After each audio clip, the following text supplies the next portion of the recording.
one against me as well. And after that, he only had one shot, you know, to make it through the qualifiers. He even played against Czech, a very strong Zerg player, was able to defeat that one, made it through. Didn't drop a map. Nope. Then he made it into Challenger League, and he got probably the toughest possible draw there was, going up against top 8 Season 2 finisher, Jim, the absolute best Protoss player in the world. Didn't drop a map. Or at least one of them, and he defeated him 3-0.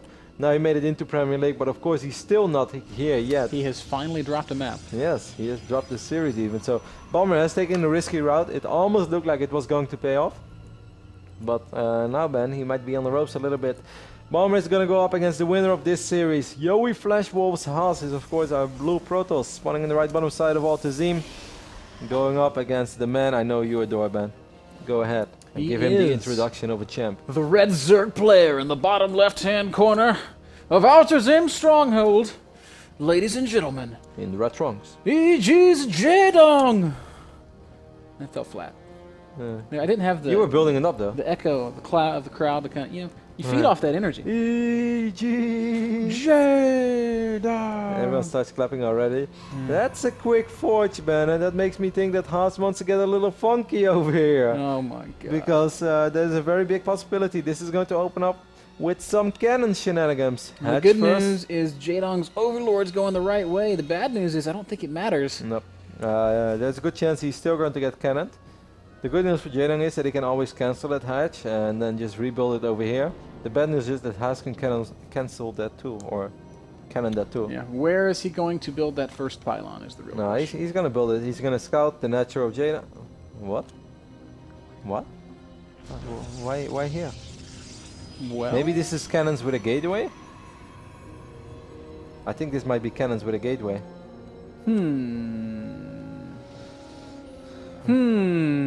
I don't know. This is a little bit everything or nothing right now. Yeah, this is the kind of a cannon. Okay. Must be cannon with a gateway. This is the kind of cannon opening that's literally.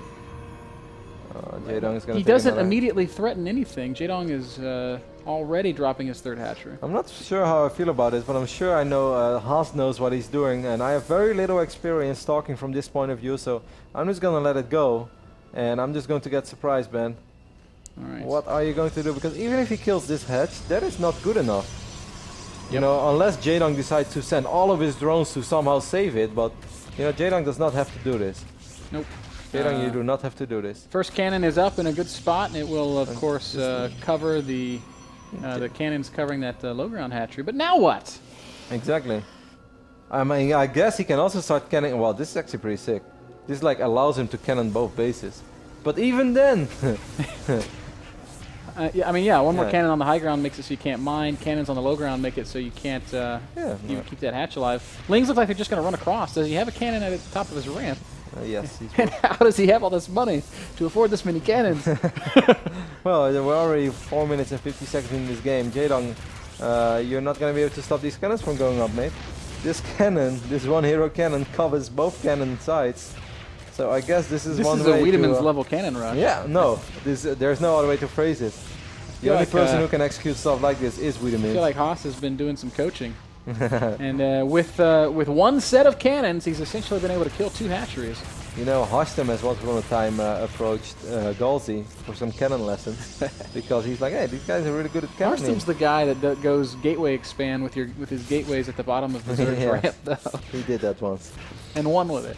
So Jaedong is in a little bit of trouble in the start. I had no idea where Haas wanted to take this, but hey, denying 2 bases instead of just denying 1 bases and having a ridiculous amount of cannons into your opponent's main. This is 6 cannons! How can Jaedong ever actually kill those pylons? Now he just 4 gates and wins. That's kind of what I'm afraid of as well. Haas is like, alright, time to expand. Early game went pretty good. Oh, Jaedong is going to try to kill these cannons. That can't possibly go right. Right? Oh, you might be able to take... You might save the hatch. Oh. Wow. Well, he's going to save the hatchery. But at what cost? At the cost of 2 queens, a lot of Zerglings. Wow, so Jaedong was actually able to take down 3 cannons over here. That's pretty impressive, man. He was producing a lot of links.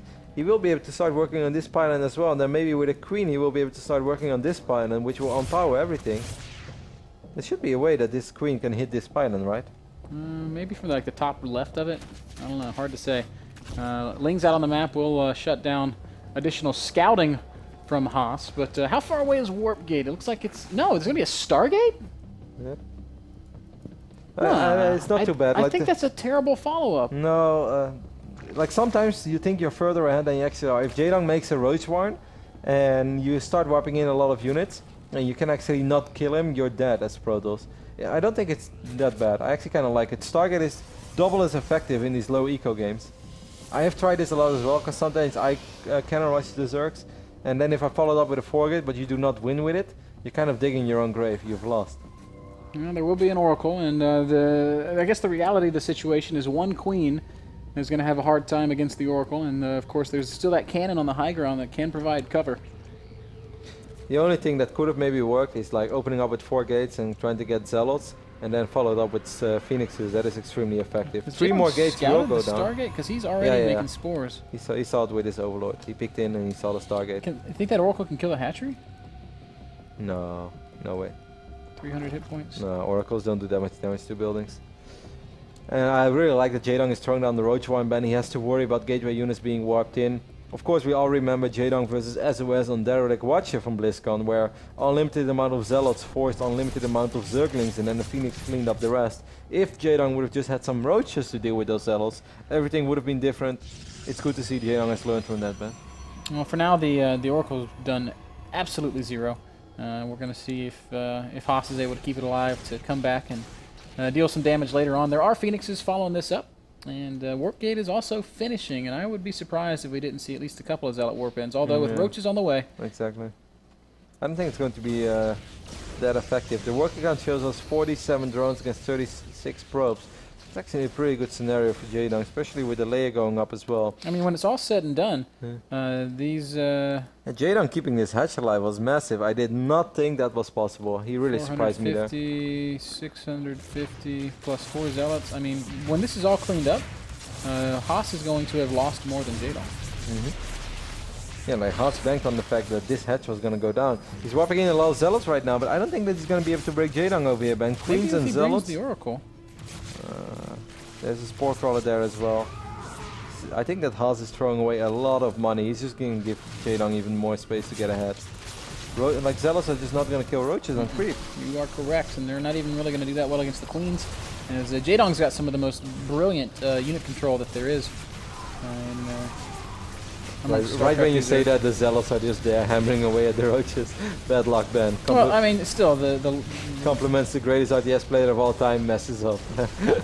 When it's again, when it's all said and done, the losses of Jaedong are not going to be more than the losses of Haas. As the last couple of Zealots are going to go down, then these pylons are going to fall, then these cannons are going to fall, and you know, it's going to be massive advantage to Jaedong, I think. And 2 more Oracle is going to fly in, maybe work on a few of these Roaches. Like Haas is doing a good job in trying to keep this threat alive, but it's just not a real threat. He's not going to somehow be able to muster out something that's going to kill Jaedong over here. Yeah, he will slow his help a lot. Yeah, it gathers up a lot of energy in all this time. Might get another Queen. What if those had been Stalker Warpins and not Zealots, if this would have been better? Yeah, they're also much more expensive though. That makes it an even bigger commitment. Because during all this, Haas is transitioning into 2 additional Stargates. The Oracle's done a phenomenal job. It's really softened up everything on the ground, killed a couple of Queens. The Roaches are getting very low, but now it's flying into a Spore Crawler. And it's going to die. I love Oracles dying. Like, looks like a green rainbow exploding. So you might say 2 Oracles dying would look like a double rainbow. I would like stand below it when an Oracle dies. So intense. Last pylon's going to go down. And it is going to spell the end of any Haas aggression. He has gone up to a 3rd base. In the midst of this, Jaedong will soon be taking his 4th. 65 drones to 47 probes. And against these targets, Ben, Jaedong is going to have a hard time doing something about it, unless he goes absolutely crazy on the Hydralisk right now and just relies on these Hydras to take out this base. But if he doesn't, and he makes all these units of the economy that he currently has, he is almost dead. If Jaedong keeps making Hydras and he wants to kill this base, but he doesn't kill it, I think it's almost over for Jaedong. Like we've seen it in the past, even fantastic Zerg players like Ian, if they make one bad attack and a 3rd base like that against a Protoss who goes heavy air, you're in a lot of trouble. Yeah, yes. If it goes badly, you're right. But it's kind of hard to imagine it going badly right now. 14 Hydras, 9 Phoenixes. That's kind of the point where Phoenixes can be threatening. But man, 15 Hydras is a lot of Hydras. And look at these Phoenixes. They're gonna have a field day over here. They will use a lot of their energy that he won't be able to use defensively. He's gonna pick out the good thing about these Phoenixes as well is that he can pick up all those reinforcements, man. He shouldn't waste all of his energy. I think he should focus. He should save some energy. Like killing drones is amazing. But what if he dies on the other side of the map? I think he should have saved some energy over here, man. He just used it all. It does even up the worker count, but what is he going to use to defend against this Hydra Ling attack that's coming his way? Does he have any Void Ray? Maybe one? This is kind of bad. Yeah, there's a single Void Ray. Photon Overcharge goes down immediately. And, you know, Force Field can protect that ramp. What is Jaedong going to do, Ben? He has not replaced those drones just yet. Okay, there we go. He's droning. Yep. He replaced 5 of them immediately. And now he's going to make more. Spire's a very interesting choice with 9 Phoenixes on the map. I think it's mostly for Corruptors, of course. Because he knows he's going to need something else against the Void Rays. But we all know how, you know, we have to respect the Void Rays. If Void Rays are charged, Corruptors are melting. Interesting.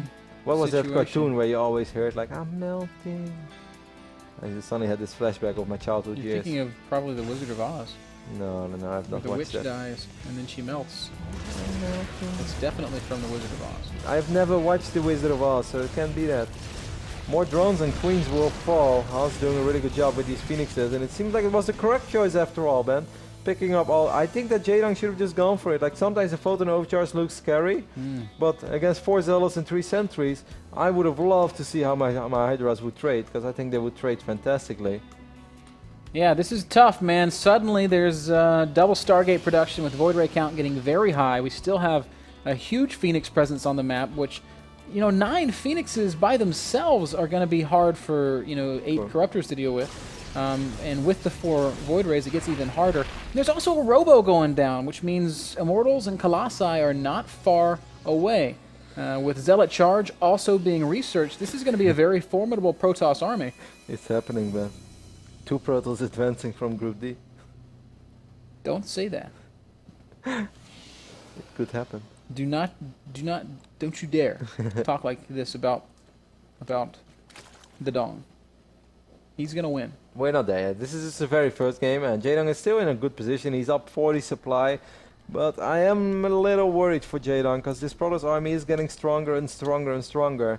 The only thing that Jaedong does have going for him is that he's actually going to have +2 missile attacks finishing up for all those Roaches and Hydras, and his +1 on the flyer units is a lot quicker. Your units are very split up. All of the Hydras get picked up immediately. Good engagement there for Haas so far. Where are those Corruptors? Coming in from the bottom, and the Void Rays will charge up immediately, and that's going to be a very rough engagement for the Corruptors. That said, the Gateway units have all died, and that's going to allow the Hydras to do work against these Phoenixes, so at the end of the day, this is an okay fight for Jaedong. Kills a couple of Void Rays, kills 5 of the Phoenixes. Yeah, picked off the Mothership Core as well, so no more Photon Overcharge. I do think we have charge, so these Zealots are somehow going to have to connect, Ben, with these Hydras. I think that Haas moved out a little too quick there. Does go down, and now Jaedong is going to force a big fight. No Photon Overcharge is a huge deal.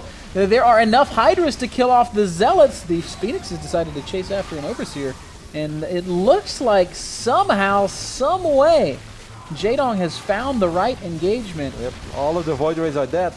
There are 30 Roaches on the map. There is nothing for us to deal with that. Yeah, so there's Jaedong, nothing even in production for Haas. Roaches continue to stream in, and Haas is just watching, feeling pretty miserable about things, as his 3rd expansion is going to be razed to the ground. I mean, that very first start of the engagement was good for Haas, as he was able to pick up a bunch of Hydras immediately, but I felt like he did not have to fight there with like his Fort Base on the way, his High Templar on the way, his you know, Robo transition being on the way. There was no need for him to be out on the open. I guess his thought process was like, hey, why is he attacking this gate, by the way? Why not? I don't know. I guess his thought process was like, yeah, if stuff goes wrong, I can always just recall out. But he lost the Mothership Core, and Void Rays are kind of slow units, so then he couldn't get out anymore. Yeah, and now he's going to lose his 4th expansion as well, and that's pretty much curtains for Haas. Jaedong has managed to salvage this game. It looked so bad for him when he lost very nearly 2 hatcheries. The fact that he saved that 1 remaining hatchery, the low ground expansion, was really impressive. Is probably what won him the game. I thought that hatchery was dead in the water, but it was not. Jaedong will win game 1 here on Altazim.